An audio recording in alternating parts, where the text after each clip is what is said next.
Assalamualaikum warahmatullahi wabarakatuh. Selamat pagi, Bapak Ibu guru hebat yang mau menghebatkan.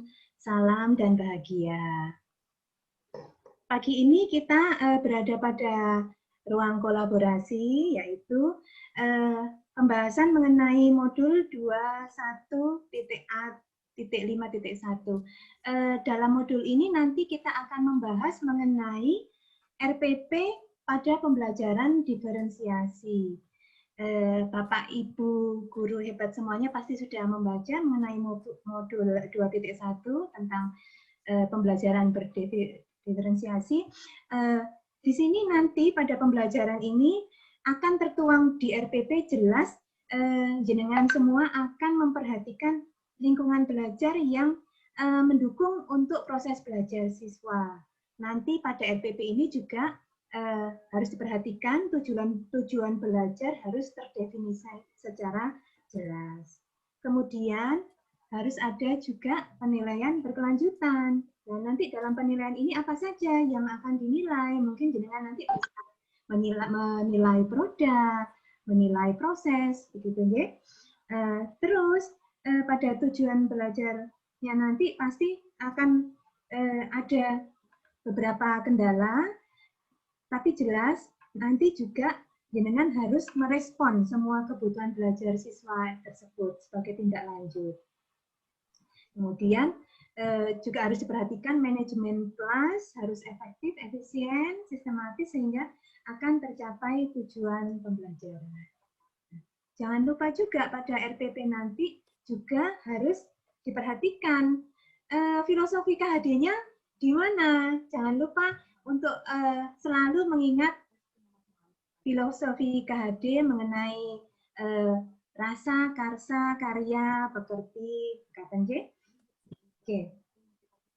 Ada beberapa kelompok yang sudah menyetorkan RPP, nanti bisa kita bahas. Oke, silakan waktu saya berikan kepada Pak Rasmian, monggo. Ya, terima kasih teman-teman sudah diberikan kesempatan.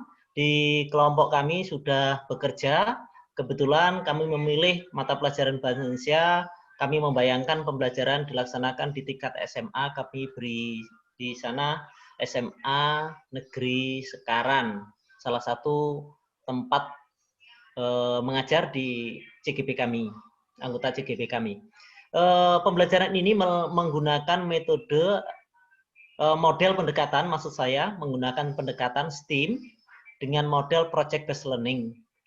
Metode yang digunakan diskusi, ceramah, penugasan, dan di sini siswa bertujuan nanti menciptakan kembali teks anekdot dengan memperhatikan struktur kebahasaan baik lisan maupun tulisan.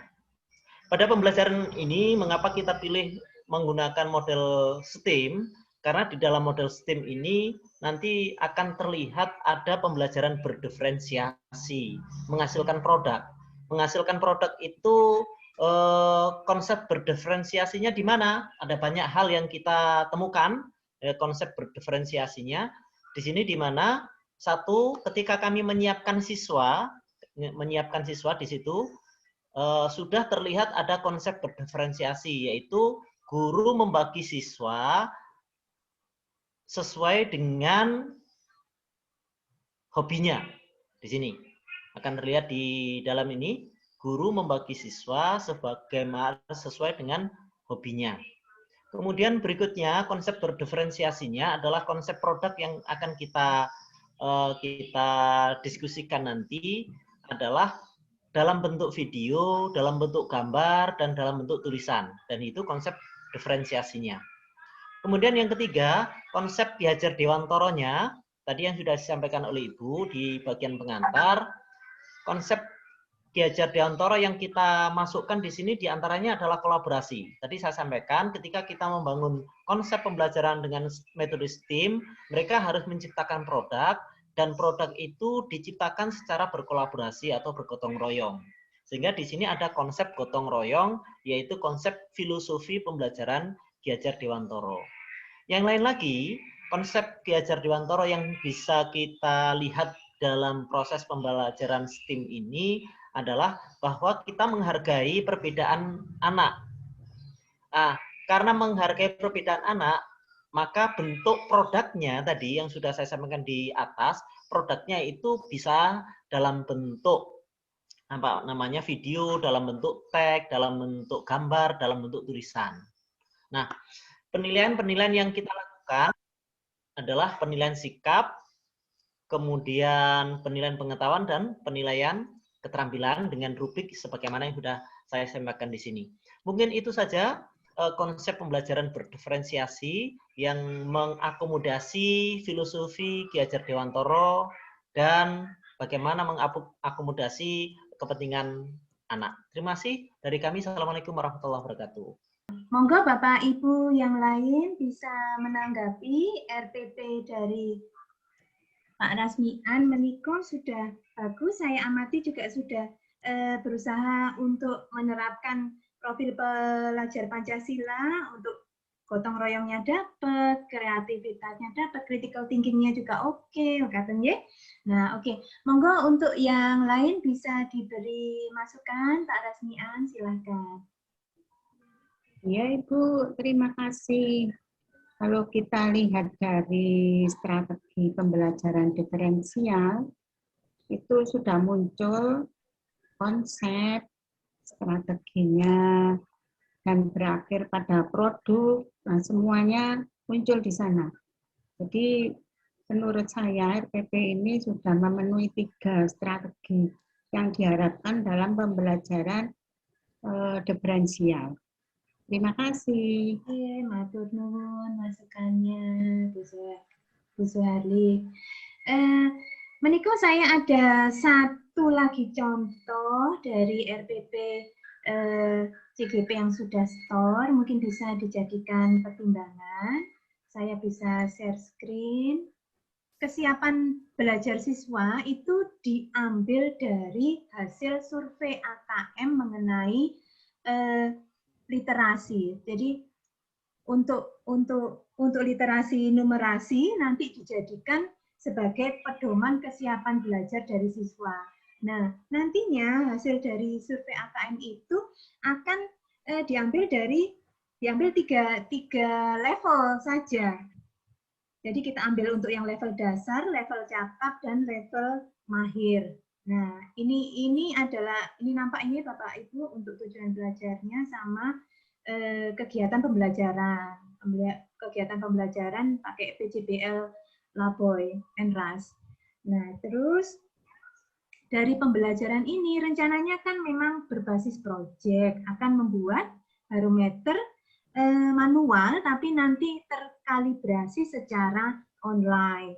Jadi nanti berdasarkan kesiapan siswa akan dibagi tujuan pembelajaran menjadi 3 tujuan ini, tapi tetap pembuatan barometer, cuman untuk yang dasar mereka hanya membagikan atau hanya merancang sampai ke desain saja.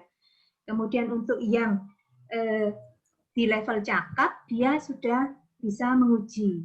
Kemudian untuk level mahir, maka mereka harus bisa rancang and design and redesign. Jadi merancang dan merekonstruksi jika ada sesuatu yang kurang tepat. Di sini juga nampak ada pembelajaran metakognisi. Jadi nantinya tidak hanya dari minat belajar saja, kita juga bisa ambil kesiapan belajar siswa sebagai acuan dari pembelajaran diferensiasi. Kemudian mungkin juga dari profil belajar siswa. Karena memang kita amati kalau anak SMK begitu biasanya kan dia lebih suka ke pembelajaran yang hands-on activity begitu ya. Jadi mungkin kita bisa masuk ke situ untuk pembelajarannya. Jadi Bapak Ibu CGP sekalian sangat amat terbuka sekali dalam menyusun RPP ini. Jangan merasa terbatasi, jangan merasa malah terkungkung akan ide-idenya. Monggo dikembangkan berdasarkan kebutuhan masing-masing. Bukankah itu yang diamanatkan oleh KHD bahwa kita harus mampu ngomong, dan among, memberi kesempatan seluas mungkin siswa kita untuk belajar.